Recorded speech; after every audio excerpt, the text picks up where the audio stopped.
Imagine a world where an entire kingdom, one of the most advanced and powerful in history, vanished in an instant, swallowed by the sea.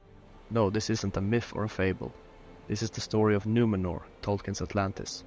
A tale of power, glory, and the darkest forms of pride. The island of Numenor stood as a shining beacon of humanity's greatest achievements. By the end, it was consumed by its own arrogance.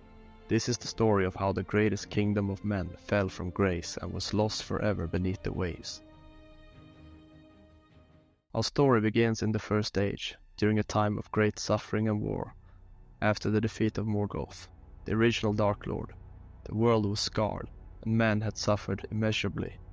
But those who fought alongside the Elves, the Edain, were rewarded for their loyalty. The Valar, the guardians of the world, granted these faithful men an island paradise, Numenor. Let's not underestimate the importance of this gift. Numenor wasn't just another piece of land. It was a paradise, an island raised from the depths of the sea, a place that stood as a testament to the bravery and sacrifices of men. It was rich with fertile soil, clear waters and tall mountains, and it became the most beautiful and powerful realm of men. Quote from the Silmarillion, "And they gave to them a land to dwell in, that they should possess it forever, and by the power and knowledge of the Valar, Numenor rose from the depths of the sea." Numenor was situated halfway between Middle-earth and Aman, the land of the Valar. It was a reminder of what they could achieve, but also a boundary they could never cross. Under the guidance of their first king, Elros Tar-Minyatur, the brother of Elrond, the people of Numenor flourished. They became the greatest sailors and craftsmen in all of Middle-earth, mastering the arts of shipbuilding and navigation. Their ships would sail far and wide, exploring lands that had never been seen before by the eyes of men. They established colonies and brought wisdom, healing, and light to the lesser kingdoms of Middle-earth. The Númenóreans had an insatiable thirst for knowledge, always seeking to learn more about the world, its mysteries, and its ancient secrets. This unending quest for knowledge became both their greatest strength and, as we'll see later, their greatest weakness. Quote from Unfinished Tales, "For the Dunedain became mighty in crafts, so that if they had the mind, they could have wrought weapons and arms greater than those of old, and even the elves feared them." The relationship between the Númenóreans and the elves was one of mutual respect and admiration. The elves of Tol-Eressëa, an island near Amman, would often come to Númenor, sharing their wisdom, lore, and even gifts of the land that lay beyond the reach of mortal men. As centuries passed, something changed within the hearts of Númenóreans. Even though they were given long lives, far longer than any other race of men, they began to fear death, and this fear began to consume them. Their envy toward the elves grew stronger with each passing year. They saw that the elves did not age. They could sail to the undying lands and live forever. For the Númenóreans, this became an obsession.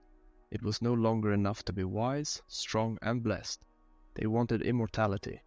Quote from the Silmarillion. But they feared the shadow of death, and they laid themselves open to fear and sorrow, and could not forget the shadow. In their hearts they desired to escape from the doom of men, and to live forever in the world. This desire to live forever was the beginning of their downfall.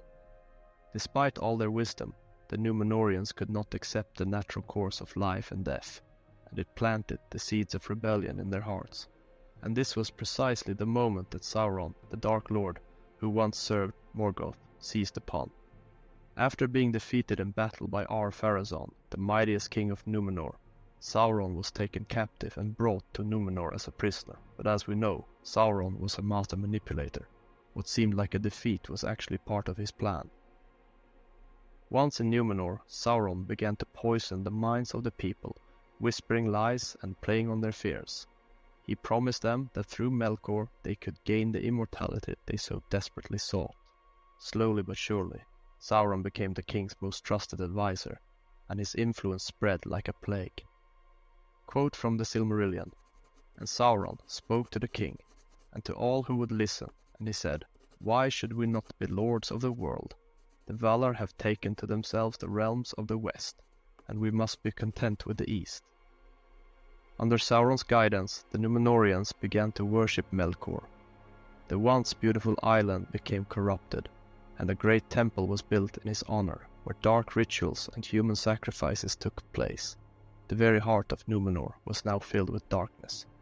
Ar-Pharazôn, emboldened by Sauron's lies, decided to take the ultimate step. He gathered the greatest fleet the world had ever seen and sailed west, intending to conquer the undying lands themselves and claim immortality by force. Quote from the Silmarillion: Ar-Pharazôn hardened his heart, and he went aboard his mighty ship Alcaronda's Castle of the Sea, and he declared war upon the lords of the West, challenging the right of the Valar themselves. But in doing this, Ar-Pharazôn committed the gravest sin. By setting foot on the undying lands, he broke the ban of the Valar, and in response Eru-Ilúvatar himself intervened. The world was changed forever. Númenor was swallowed by the sea, and Ar-Pharazôn and his mighty fleet were buried beneath the waves. The island, once a paradise, was now nothing more than a memory, lost to the depths, and forever removed from the circles of the world. But not all was lost. There were those who remained faithful to the Valar and to the original ideals of Númenor. These were the faithful, led by Elendil and his sons, Isildur and Anarion. They had long prepared for this day, foreseeing the doom that would come upon their people. When Númenor fell, they escaped in 9 ships, carrying with them the knowledge, culture and spirit of Númenor to Middle-earth. Quote from the Silmarillion: Thus, in a second darkness, Elendil came with his sons to the land of Middle-earth, and they founded there the realms in exile, Arnor and Gondor. They brought with them the 7 seeing stones known as the Palantiri and the sapling of the White Tree, a symbol of hope and resilience. The legacy of Númenor lived on in the kingdoms they established, and from this lineage came the greatest of all men, Aragorn, who would one day reclaim the throne of Gondor. The story of Númenor is not just a tale of doom, it's a mirror to the struggles of all civilizations.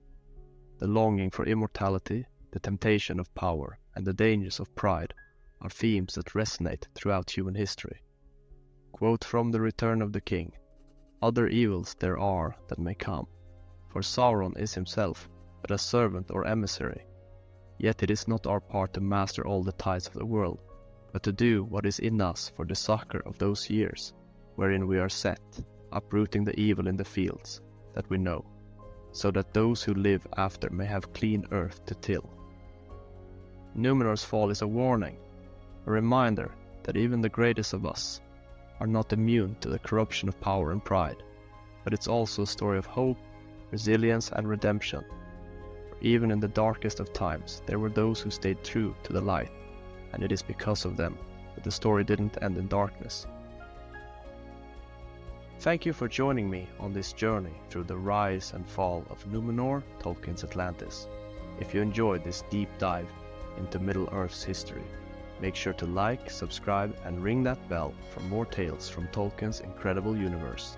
And if you have any thoughts, comments or questions about this ancient kingdom, drop them below. I'd love to hear what you think. Until next time, may your road go ever on and on.